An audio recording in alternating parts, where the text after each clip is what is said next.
Source Nation. Join us now for Family Mix Mondays with licensed professional counselor Jaketra Bryant.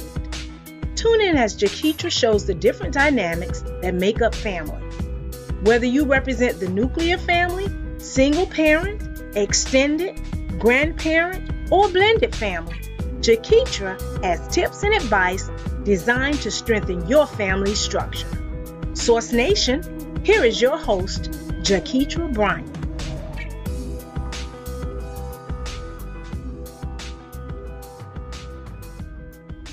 Well, good evening, Source Nation. Welcome to SRN Live Television. I am your host, Jaketra Bryant, and this is Family Mix Mondays. We are continuing our series of foster families, and oh my goodness, this has been such a delight. And so I've gained so much knowledge just from my guests and just from the things I've read, and it just is not stopping here. You're going to love tonight. I know it. I'm excited about all of our guests, and especially tonight. This one is very dear.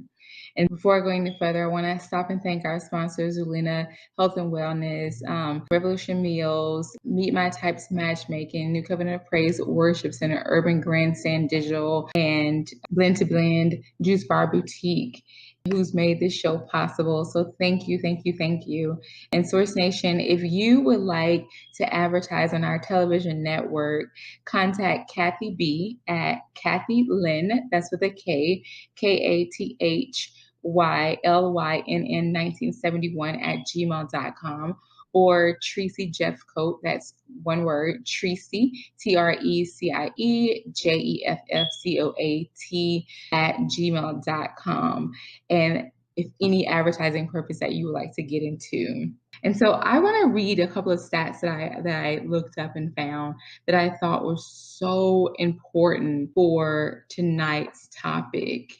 I just was like blown away by the information that I was able to see. I was doing a lot of reading with foster care. And as you know, I've kind of said it before that I did a little bit of work with group homes before I got my master's in counseling. And so I was able to see that people often bounce from home to home and just kind of really getting a taste of the fact that like the kids kind of go from home to home, and by the time they get to a foster home or by the time they get to like a group home or an adopted family, there is so much that has happened with the kid, and it's a lot of adjustment in.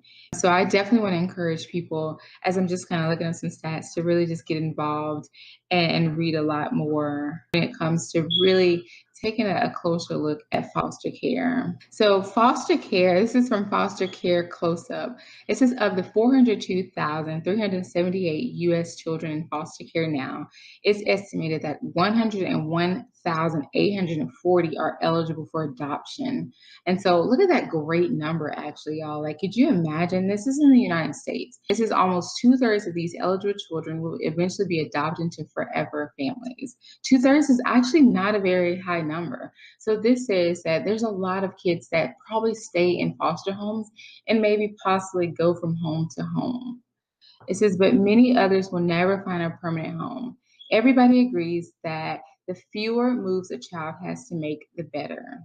But the reality is that too many children bounce from one foster home to another, from one placement to placement, all the while wishing one place where they can put down roots. It's heart-wrenching that these children, considered damaged goods because of their ill-omened starts in life, become the victims of overburdened systems. And about 20,000 18 to 21-year-olds age out of the system every year and find themselves alone in society. And so alone in society is incarcerated. Alone in society is unemployed. Alone in society is homelessness.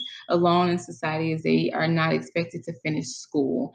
And so this just goes on and on about the harm and when a person is not able to be adopted and stay inside of a foster home. And so I have a guest tonight. I have several guests tonight, but the one particular one is going to come on first is Coach Leanna Carter. And so before she joins me, I just want to read some stuff about her.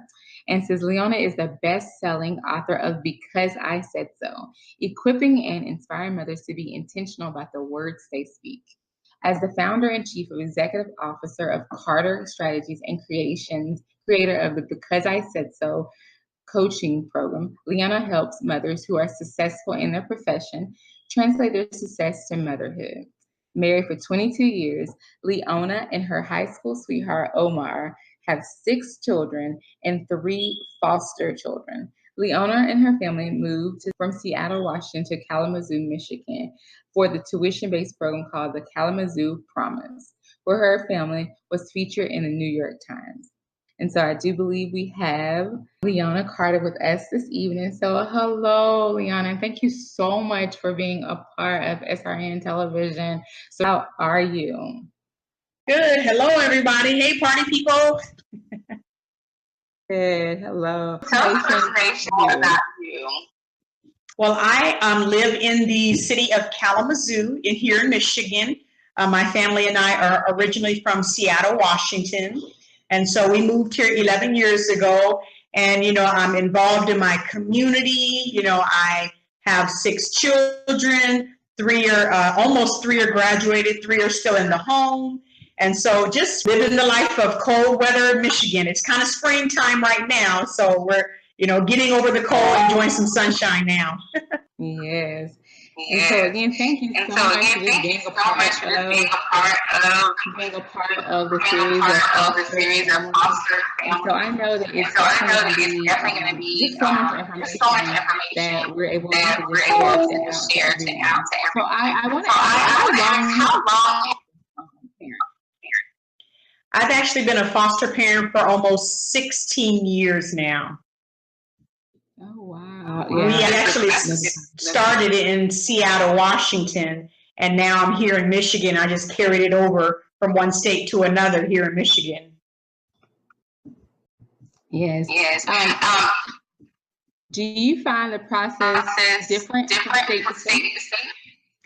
Some of the things are different, but believe it or not, the same foster care curriculum that Seattle used, Michigan also uses. And so when I did my license transfer, I was actually grandfathered in right here in Michigan, and I didn't have to do everything over because it was the same curriculum. So that was really, really cool, but I know it's not like that in all states. Yeah. That's interesting. So I was thinking about some of the standards and I guess just mainly the requirements. And so I was wondering what were some of the reasons you got into foster family and fostering children that might help some of the people thinking about it get involved. Well, one of the first things I can tell you is you do not have to be a perfect parent to be a foster parent. However you are right now, however you keep up your house, whatever places you go is perfect for a child that doesn't do any of those things. So you do not have to be perfect. You don't have to, you don't have to be married, myths about what is required to be a foster parent. And so really, for me, in high school, I actually seen my best friend's parents foster. And I would see, more kids come to their home, a couple of the... Well, good evening, Source Nation. Welcome to SRN Live Television. I am your host, Jaketra Bryant, and this is Family Mix Mondays. We are continuing our series of foster families, and oh my goodness, this has been such a delight. And so I've gained so much knowledge just from my guests and just from the things I've read, and it just is not stopping here. You're gonna love tonight. I know it. I'm excited about all of our guests, and especially tonight. This one is very dear. And so before going any further, I want to stop and thank our sponsors, Zulina Health and Wellness, Revolution Meals, Meet My Types Matchmaking, New Covenant of Praise Worship Center, Urban Grandstand Digital, and Blend to Blend Juice Bar Boutique. who's made this show possible. So thank you, thank you, thank you. And Source Nation, if you would like to advertise on our television network, contact Kathy B at Kathy Lynn, that's with a K, KathyLynn 1971 at gmail.com, or Tracy Jeffcoat, that's one word, Tracy, TRECIE at gmail.com. And if any advertising purpose that you would like to get into. And so I want to read a couple of stats that I looked up and found that I thought were so important for tonight's topic. I just was like blown away by the information that I was able to see. So I was doing a lot of reading with foster care. And as you know, I've kind of said it before that I did a little bit of work with group homes before I got my master's in counseling. And so I was able to see that people often bounce from home to home and what it looks like, and just kind of really getting a taste of the fact that like the kids kind of go from home to home. And by the time they get to a foster home, or by the time they get to like a group home or an adopted family, there is so much that has happened with the kid, and it's a lot of adjustment in. So I definitely want to encourage people, as I'm just kind of looking at some stats, to really just get involved and read a lot more when it comes to really taking a closer look at foster care. So foster care, this is from Foster Care Close Up. It says of the 402,378 U.S. children in foster care now, it's estimated that 101,840 are eligible for adoption. And so look at that great number, actually, y'all. Like, could you imagine? This is in the United States. It says almost 2/3 of these eligible children will eventually be adopted into forever families. 2/3 is actually not a very high number. So this says that there's a lot of kids that probably stay in foster homes and maybe possibly go from home to home. It says, but many others will never find a permanent home. Everybody agrees that the fewer moves a child has to make, the better. But the reality is that too many children bounce from one foster home to another, from one placement to placement, all the while wishing one place where they can put down roots. It's heart-wrenching that these children, considered damaged goods because of their ill-omened starts in life, become the victims of overburdened systems. And about 20,000 18 to 21-year-olds age out of the system every year and find themselves alone in society. And so alone in society is incarcerated, alone in society is unemployed, alone in society is homelessness, alone in society is they are not expected to finish school. And so this just goes on and on about the harm in when a person is not able to continue on, to be adopted and stay inside of a foster home. And so I have a guest tonight. I have several guests tonight, but the one particular one is going to come on first is Coach Leona Carter. And so before she joins me, I just want to read some stuff about her. And says, Leona is the best-selling author of Because I Said So, equipping and inspiring mothers to be intentional about the words they speak. As the founder and chief executive officer of Carter Strategies and creator of the Because I Said So coaching program, Leona helps mothers who are successful in their profession translate their success to motherhood. Married for 22 years, Leona and her high school sweetheart, Omar, have 6 children and 3 foster children. Leona and her family moved from Seattle, Washington to Kalamazoo, Michigan for the tuition-based program called the Kalamazoo Promise, where her family was featured in the New York Times. And so I do believe we have Leona Carter with us this evening. So hello, Leona, and thank you so much for being a part of SRN Television. How are you? Good. Hello, everybody. Hey, party people. Why don't you tell Source Nation a little bit more about you and any new things that you have going on? Well, I live in the city of Kalamazoo here in Michigan. My family and I are originally from Seattle, Washington. And so we moved here 11 years ago. And, I'm involved in my community. I have 6 children. 3 are almost 3 are graduated, 3 are still in the home. And so just living the life of cold weather in Michigan. It's kind of springtime right now, so we're getting over the cold, enjoying some sunshine now.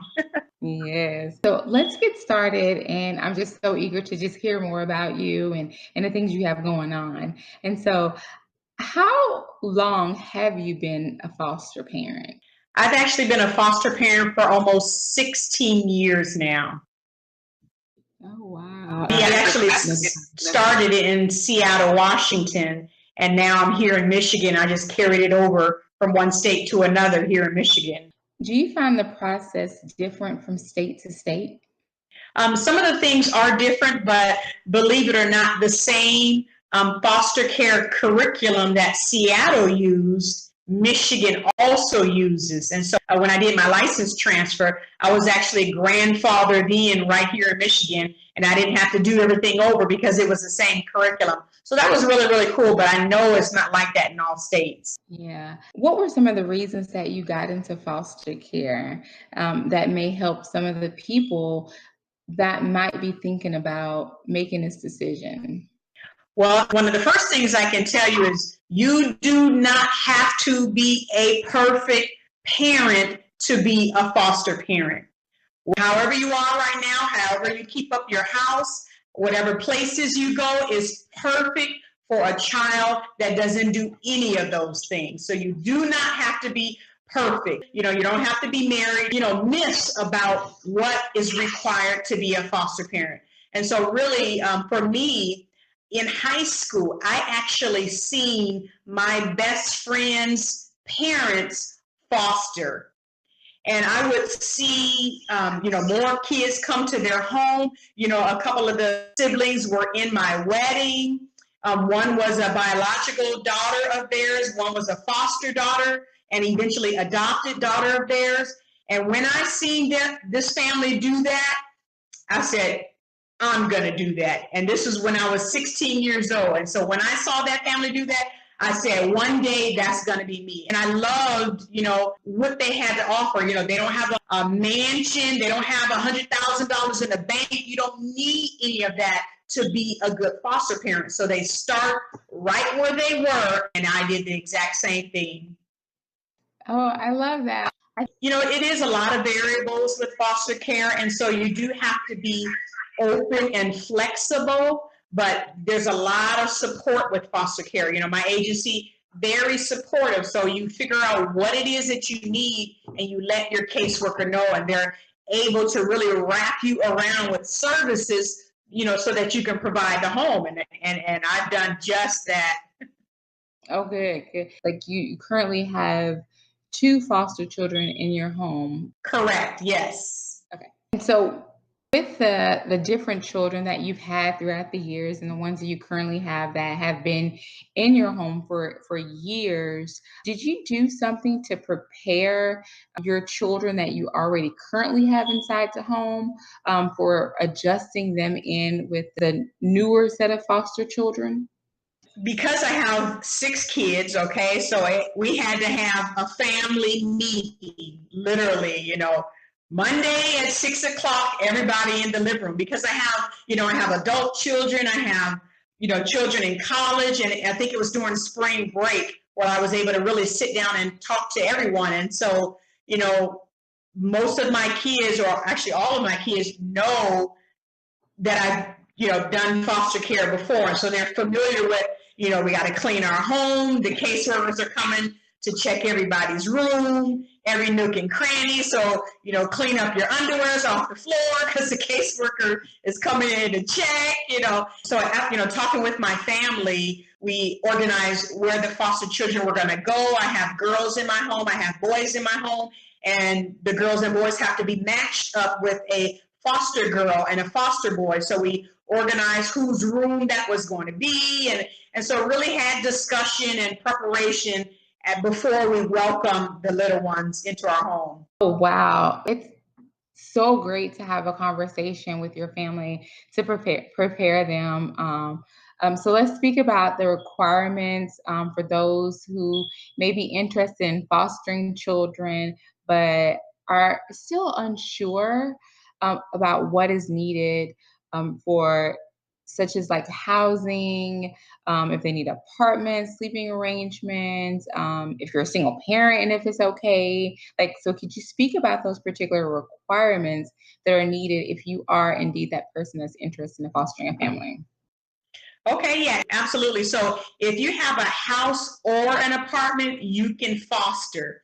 And so, what they're really looking for is cleanliness and safety. It doesn't mean you have to be a neat freak, because I'm not a neat freak. My house is not spick and span with all these bodies running around, but safety is a concern. And so if you have a room that you can provide with a bed, and the child has to have their own dresser or closet to put their clothes in, and they can't share a room with the opposite sex. So if you have a little boy, you can't have a little girl in that room, and vice versa.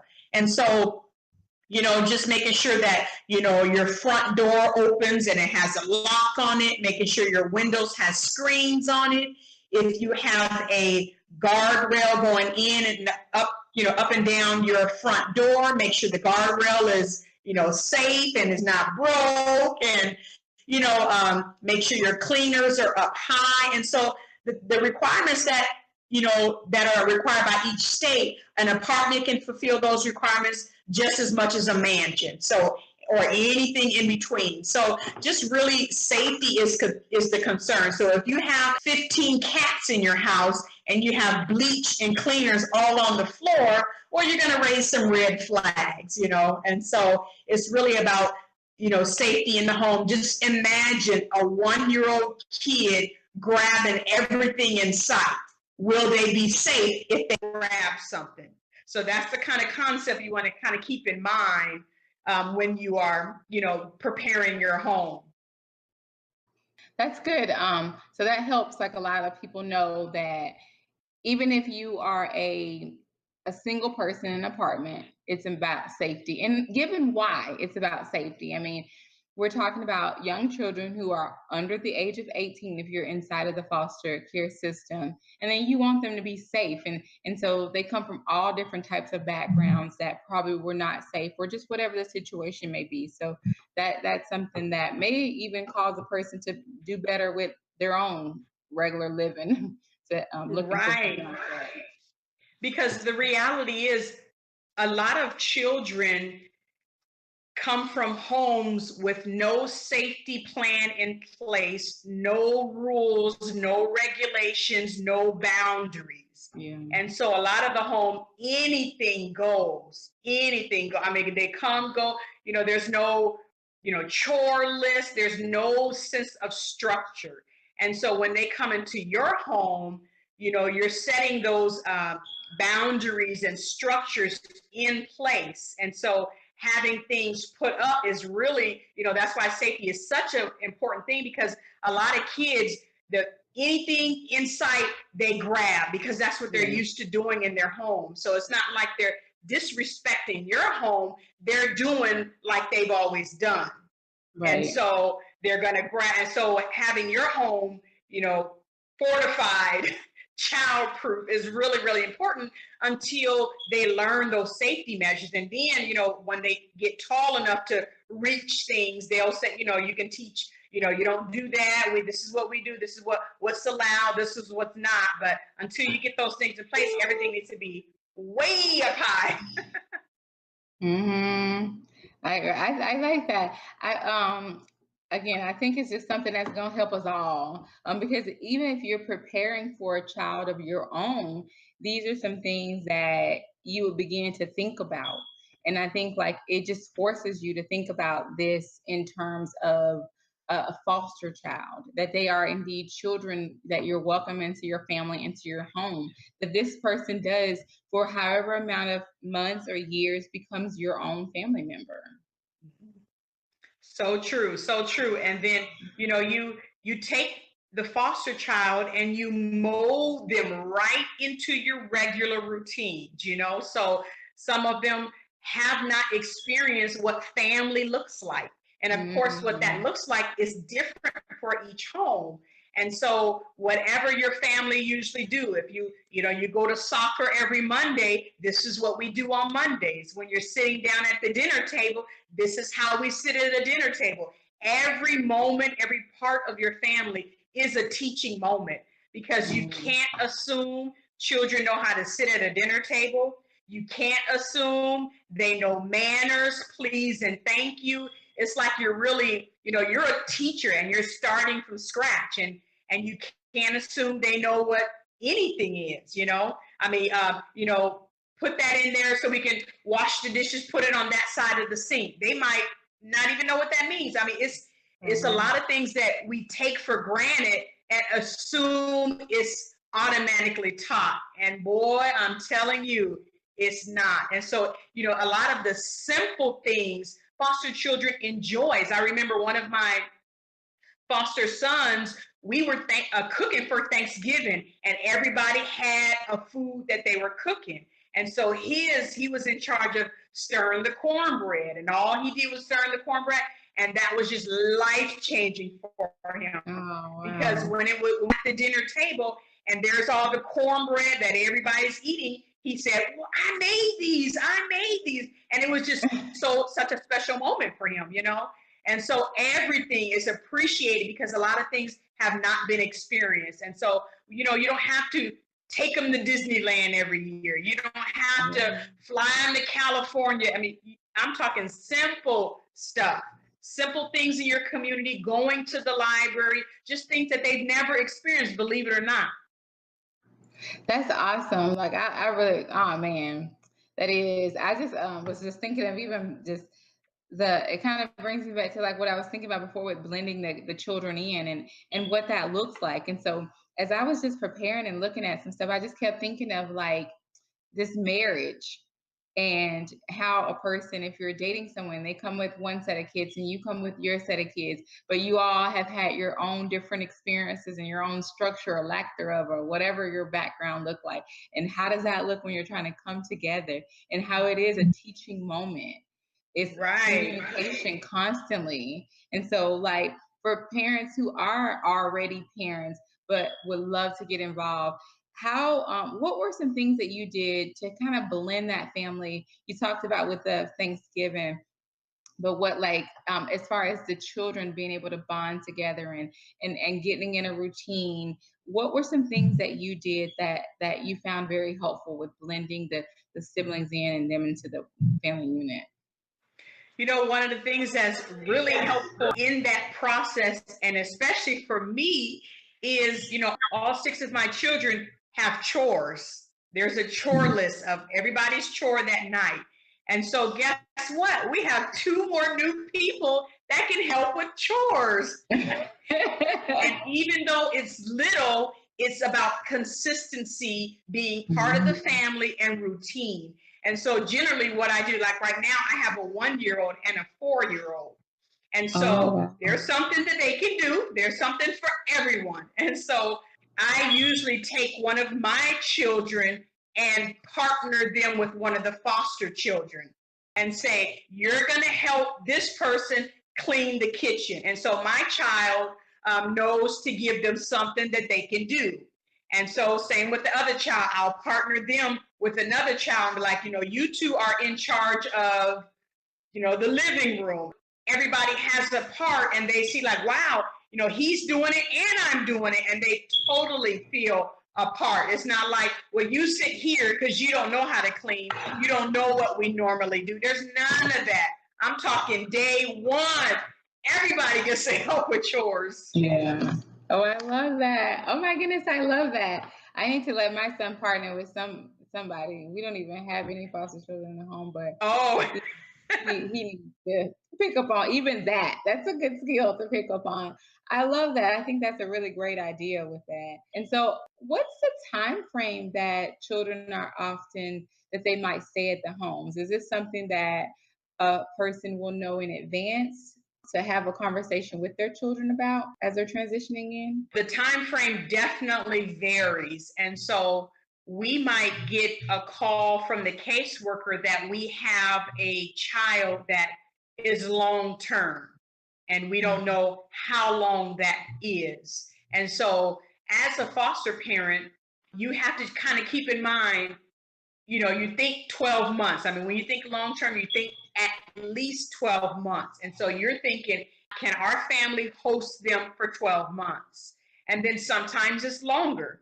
And so, but by the time you know that you can take on 12 months, if you can take on 12 months and everything's going well, you can probably do longer as the increment of time extends. It's easier. But sometimes it's just 30 days. I've had very short time because I was a transition house between coming into foster care and being adopted.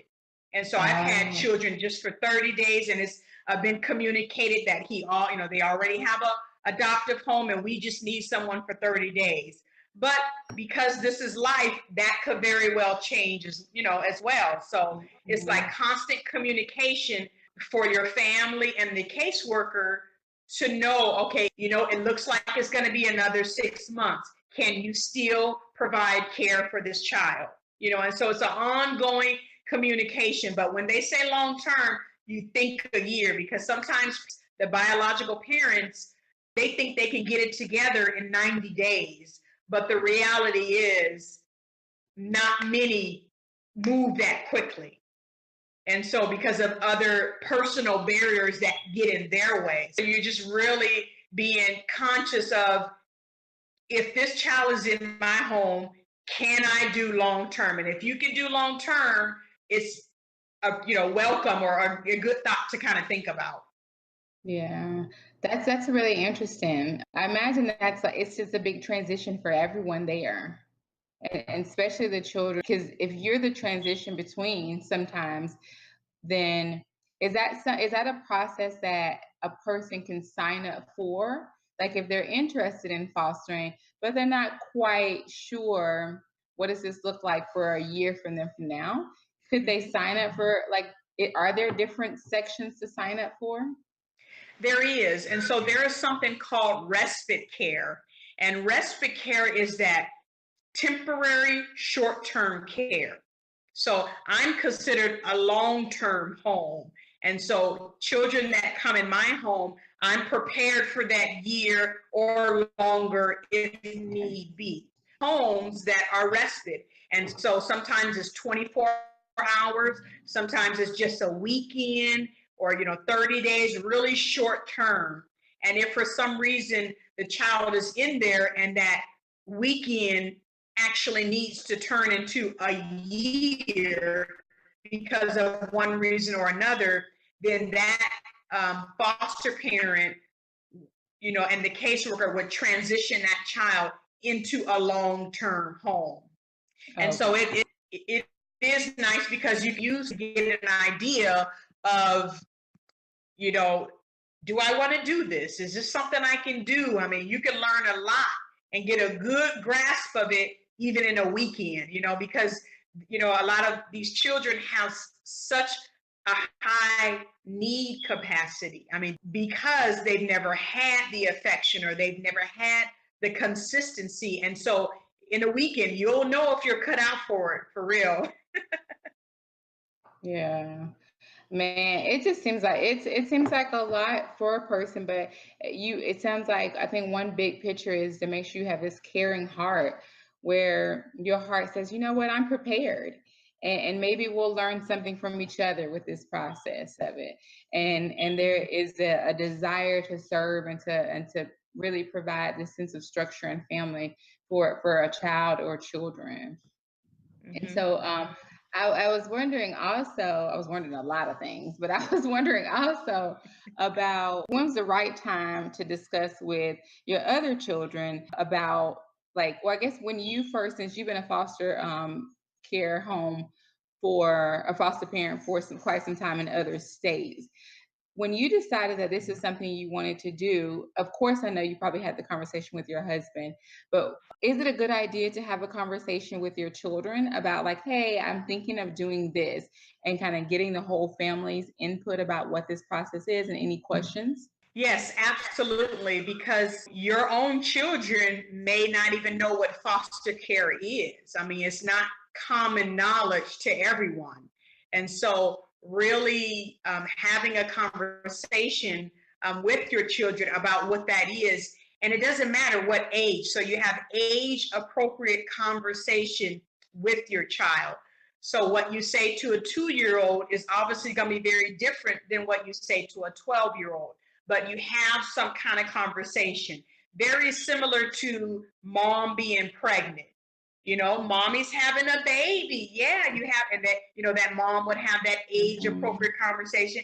You're going to have a little brother or sister, you know, same kind of concept. So you definitely want to have some conversation with your child, and, you know, giving them an idea of what foster care, why the other children would be in the home. And it could be a while, it could be, you know, whatever is age appropriate for that child, but definitely let them know. And I would, you know, the younger they are, I would have the conversation closer to the time of the children coming, because, you know, abstract, some the young children can't grasp abstract time, you know what I mean, like one day. So, you know, having that conversation, like continuing all the way, you know, maybe a week, maybe, you know, today is Monday, and you know, next Monday a foster child is coming. And so throughout that whole week, have that conversation that leads up to the child coming in the home.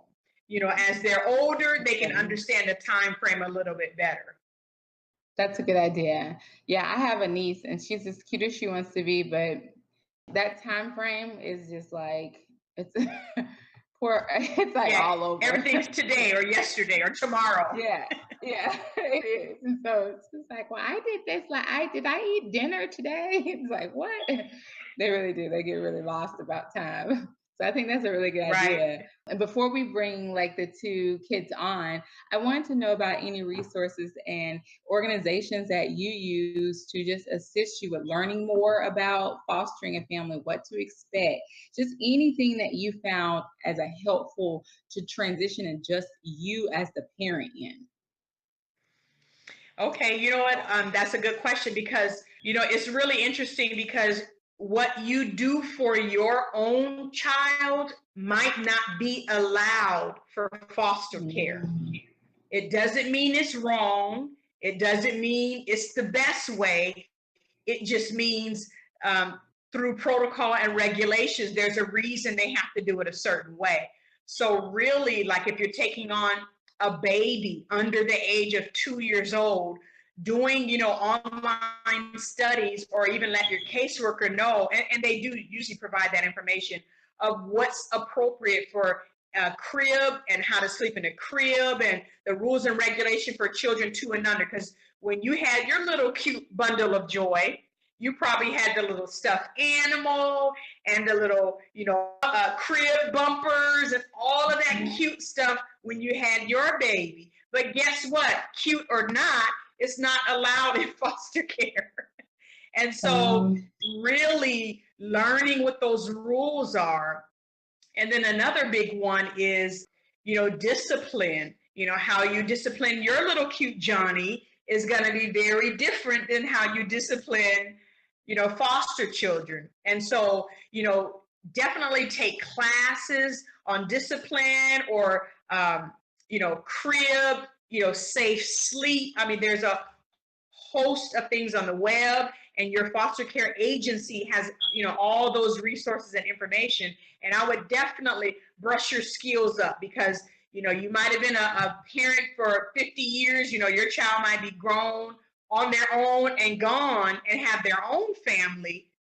And so you need to know the rules are, what they are, because they're just different things you don't even think about. Like, why does my window have to have a screen on it? We just lift it up and get fresh breeze. Well, it's a safety thing that it has to have a screen on it. And so just different things, you know, what's allowed in the crib. You mean I can't have anything? I mean, this, you know, I'm passing this teddy bear down to my children and passing it to her. Well, you know, little Susie can't have the teddy bear in her crib. Just so many different things. So definitely Google and use your agency as a resource for information. That's interesting. That's really interesting. I think that's something, like you said, a lot of parents might be like, okay, I've done this before. I've raised 11 kids. Like, I could do Hmm. this. And I think that's a really important thing. And I think maybe it'll help a lot of parents who are re-inviting children to their homes and they have kids to actually to take a look at some of the ways that we did things anyway, as and why, and in things we might have didn't see as a threat or harm or a safety measure. And so I think if anything, if people go into it with open hearts, I think we can all Right. see benefit in it the whole time. Hmm. Oh And yeah. yeah. So before we bring Zjane and Emmanuel on, before I read their bios, I wanted to hear also one last question about what has been something that you find has been just a joy to just doing this process and being able to open up your heart and home to children. You know what really brings, in foster care, there's some good days and there's some bad days, okay? So, but, the rewarding of it all is really when you teach this, these children structure, how to use manners, please and thank you, how to knock on doors before they just barge in, how to, have, how to put their shoes in their backpack up where they belong, come in the door, just different life skills, I mean, like the 4-year-old is going to learn some life skills that they're able to use it in middle school and, ongoing. And so it's really rewarding to see that because, when you see that before and after, they would jump on your couch and run up and down hall with, no sense of direction, but then now seeing how they've changed and evolved. And so when you transition to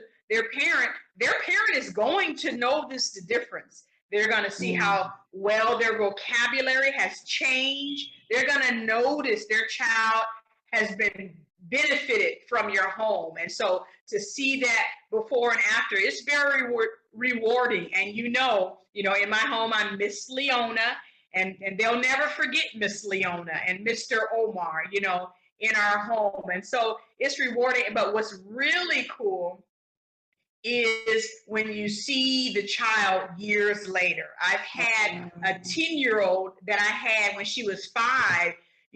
She found me on Facebook and she messaged me, and one day she called me on Mother's Day and said, Happy Mother's Day. Aww. And so the time, I know, right? The time they are in your home is not going to be forgotten. And so every moment is critical and crucial and will be cherished for years to come. Now that's touching. That is, and I agree because it's nothing more than to see like your seed come to harvest, right?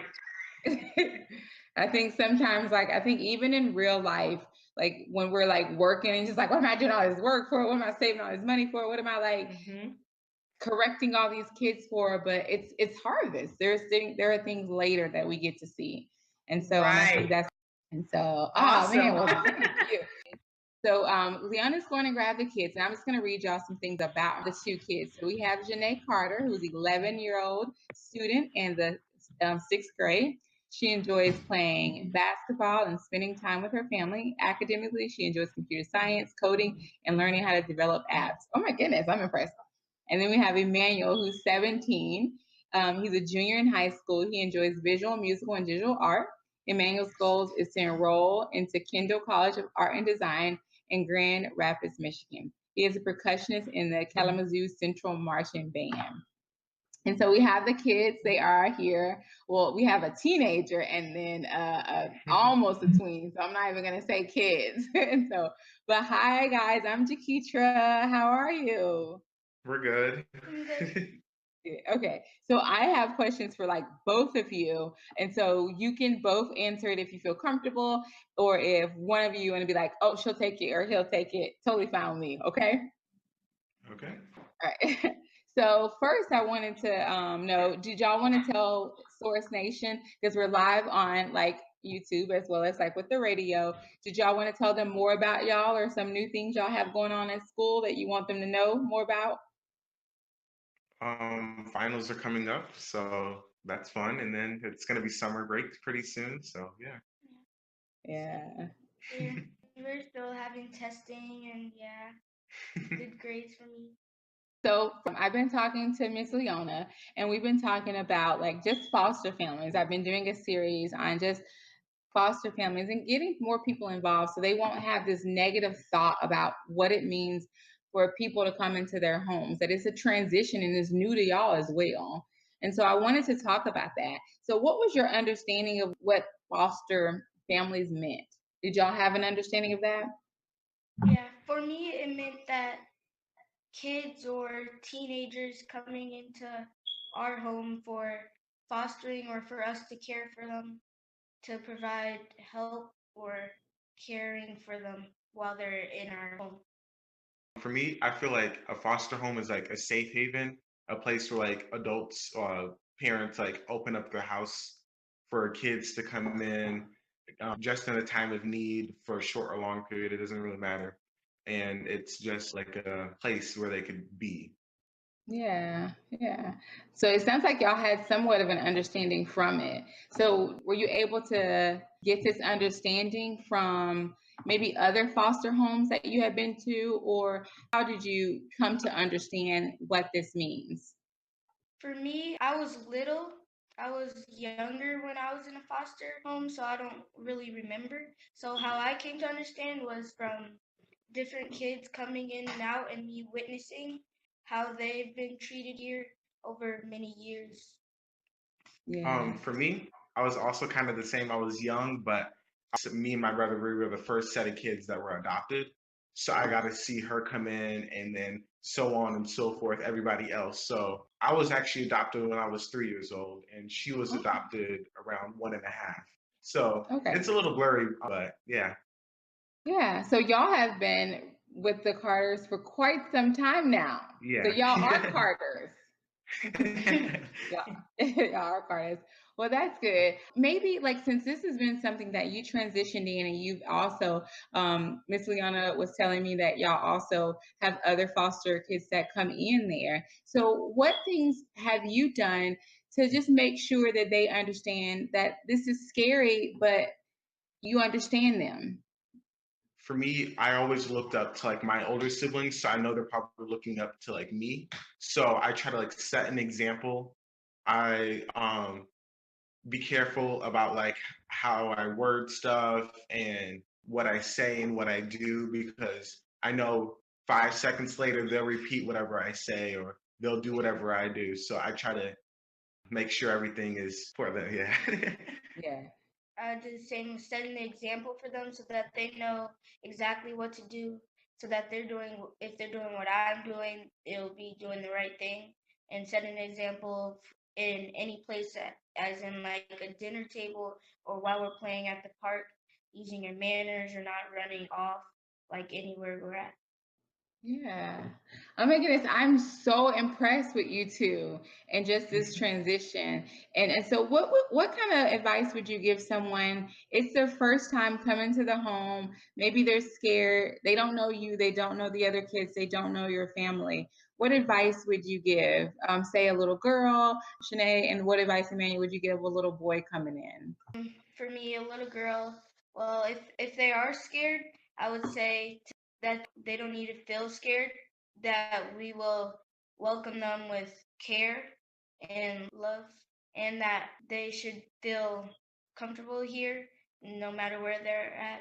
I feel Yeah. like everything new is scary, but it only takes time to like break down those barriers and get comfortable in the living space that you're in. Everything isn't going to happen all at once.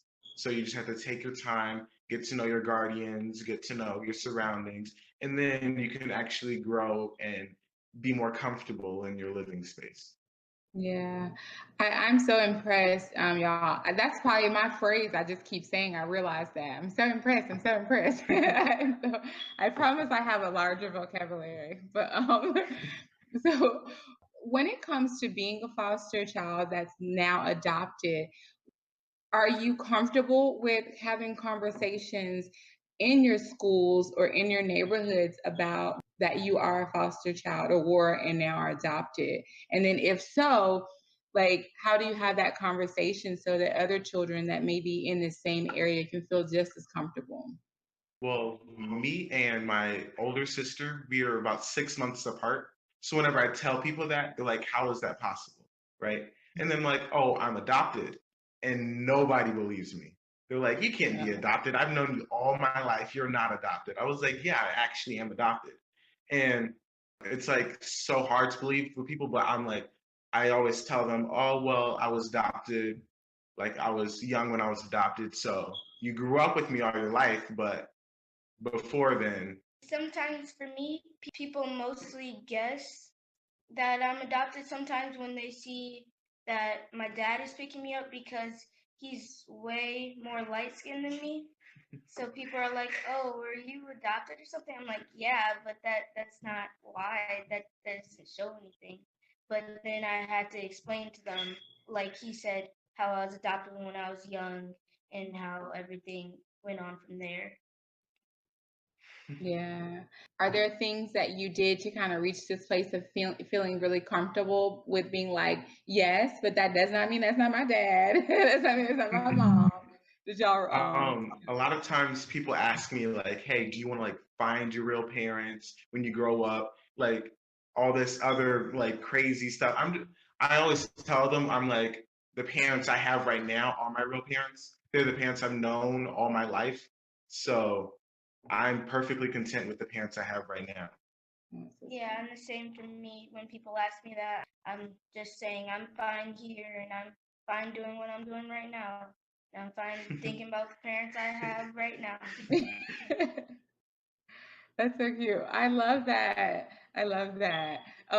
Miss Liana was talking to me about, I guess y'all would call her mom and dad. She was talking to me about like a lot of the things and the chores and bringing more kids in.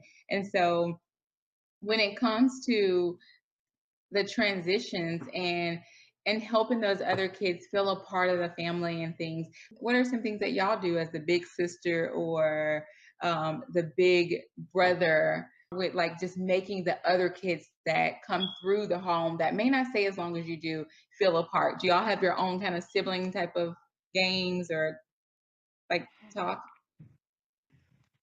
Well, like a lot of the times, what I kind of do, if I'm like one on one with a sibling, it's like my little secret. But I'll like tell them, "You're my favorite," and I'll just like share with them and everything like that. But then I'll go to the next sibling, I'm like, "You're my favorite," and then I'll share with them and everything like. So they only know it's like one on one in each Yeah. environment.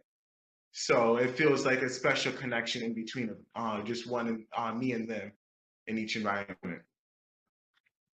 Well, for me, like my mom said before, she said as they're helping with chores, they do feel important. And so when maybe they're picking up trash off the floor, I'm like, yeah, you pick up that piece of trash and you'll be helping me out a lot. They're like, okay, and they run and go pick it up and throw it in the trash and they start clapping for themselves and say, I did it, or something, so that they feel special. That is cute. That's cute. I was wondering with this series of month, like this month, I'm not sure if y'all know, but probably so, is National like Foster Care Month. And so there are so many kids who are still in homes, excuse me, not in homes, but in group homes or maybe still in the system that have not been inside foster homes. What's one piece of information that you would want to share with some of the parents who are thinking about bringing some kids into their homes? What can help?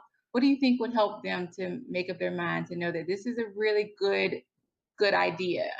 I feel like some good advice for parents that are questioning it would probably be the future, because you actually have a chance to bring in a child that may or may not have had a traumatic experience. You have an opportunity to bring them in your life and heal them and mend them and actually build on their character and help them through what is a hard time and what is all new to them and which is probably scary.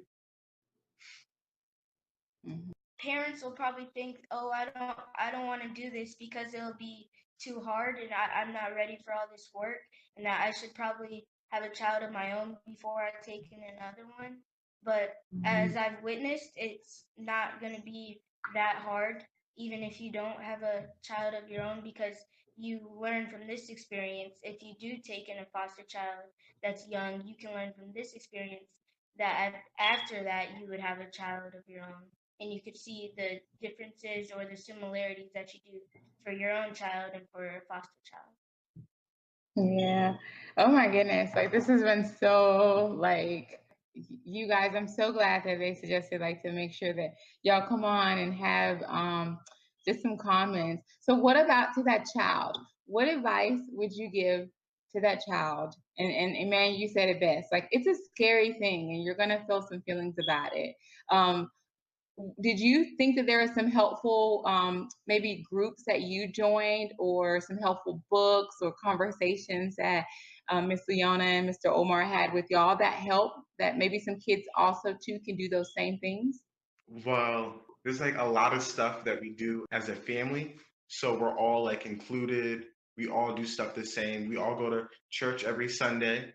So we bring everybody with us, and we we always used to, when I was a kid, everybody would get in the bed and all of our rooms were all next to each other.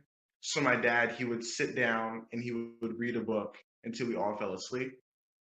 And that's like how one way he would all like have that little bonding time at night right before we went to sleep. And it was really nice because all one big family.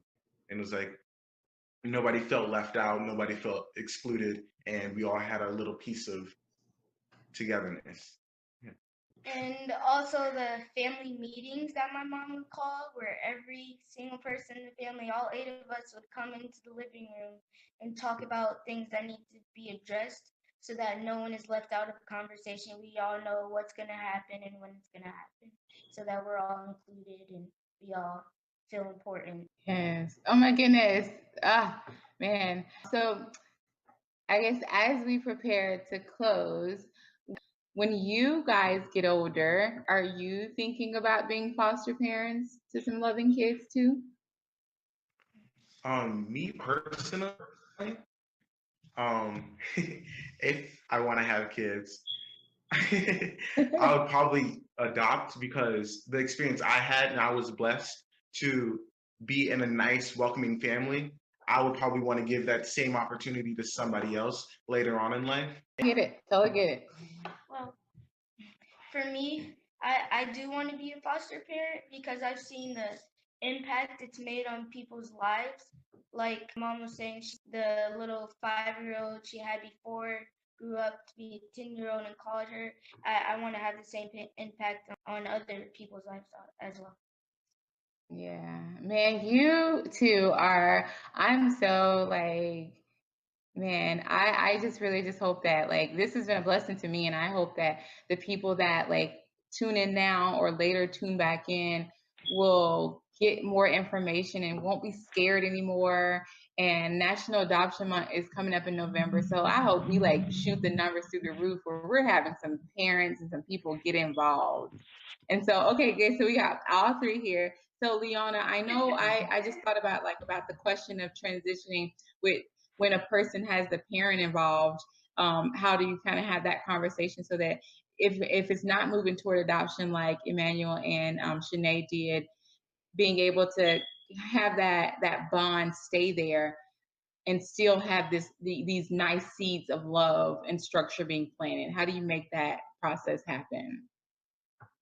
You know what? I have a level of communication with the foster kids at all times. So right now, so like for my current placement, our conversation is, and and the bio mom, I do have a relationship with her, a civil relationship with her, and she knows I say this too. So right now, mom's house is not ready yet, and so that's the conversation that that I have with the kids. Nope, mama's house, she said, is not ready yet, but soon as it's ready, then you'll go with mom. And so if later down the road I have to change that conversation, I will, but right now, reunification is the goal. And so right now, Mama's house is not ready yet, but soon as it is, then you'll get to go back with Mama. But if I have to change that conversation, I will. So I just keep a simple mode of conversation with them until it's time to change the conversation or to continue it in the fact of, guess what? Mama's house is ready now. And so it's time to go back to Mama's house. I think that's a really good idea. And so it kind of goes back to the very early on conversation you and I had about like just the preparation even for the parents who are going to come in for foster. And so I just want to thank you three. Oh my goodness, this has been such a great conversation to have, and with Foster Care Month, and we just need to raise more awareness. And I definitely will have you all on for November. So I really, really hope you're all available and you're being the next grade level. And so, like, will Emmanuel be in college by then and be able to still He won't. I'll have another daughter who will be in college by then, but by then it'll be his senior year. Okay. So good. Well, I'll still make sure to bring you on. November. It's National Adoption Month. And so I think some positive stories that we need to spread so more people can, again, get involved. And so, Leona, tell Source Nation where we can find you and any follow-up questions and get more involved and just doing a lot of the stuff that you're doing. Not a problem. So I do want to let you know you can find more information about me at leonacarter.com. And so by going on there, I actually want to give you a free gift. And so when you go to leonacarter.com, scroll way down to the bottom, and there's a free checklist of 10 intentional approaches great moms do. And so put your first name and email, and within 24 hours, you'll get a free checklist. And so I'll do that for you. And then I also want to, and so it'll be for the listeners that are hearing this information. If they don't hear it, they won't get it. But I also want to give you a free copy of my bestseller, Because I Said So, Equipping and Inspiring Mothers to Be Intentional About the Words They Speak. And so the way you do that is also go on to leonacarter.com and just message me on Contact Me and just say, hey, Leona, I heard about you on the show, and I would love to get a copy of your free book. And I will mail one to you. And so, as we're closing out, I want to admonish people who are thinking about foster care, start the foster care orientation in your city so that you can really gauge. I mean, just because you do the orientation doesn't mean you're 100% committed, but it's a great way to hear the information and get an idea. If you have a partner or a spouse, just say, maybe we can just take step one. And if after that orientation, you're like, no way, Jose, then you have the option to back out. But at least, contact your local organization and sign up for, the orientation is generally free, and just learn about foster care because there's so many children. I mean, I can't adopt them all, but I will if I could. But there's so many children that need a good home. Yeah. So, Leona, tell us again about your book option, the free book option, and what they need to do for that. Absolutely. So again, 2 free things I'm giving away tonight. Go to leonacarter.com, and it's spelled LeonaCarter.com, and you can grab 10 intentional approaches great moms do. So scroll to the bottom and then me on my website and let me know you heard about the free copy of my book, and I'll be happy to mail that to you. Yes. I thank you so much again just for being a part. Like, this has been so, oh my goodness. I wish my son was here listening to your children. And if anything, he'll probably be like, yes, we need some of those in our houses. I can see my little Christian saying something like that. And so before we head so much. Yes, I definitely will have you in November. So please stay in touch. And so before we head out, I just want to thank our sponsors, Zulina Health and Wellness and Fitness, Paper to Film Productions, Meet My Types Matchmaking, Revolution Meals, Renovations, New Covenant Praise Worship Center. And Source Nation, if you would like to advertise on our television network, contact Kathy B at Kathy Lynn 1971. That's with a K.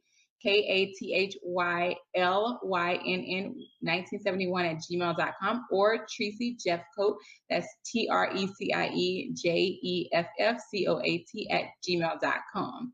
Source Nation, this has been a pleasure. And so tune back in next week as I close my series of fostering families, and join me next week with Source Radio Network. I'm Jaketra Bryant, your host.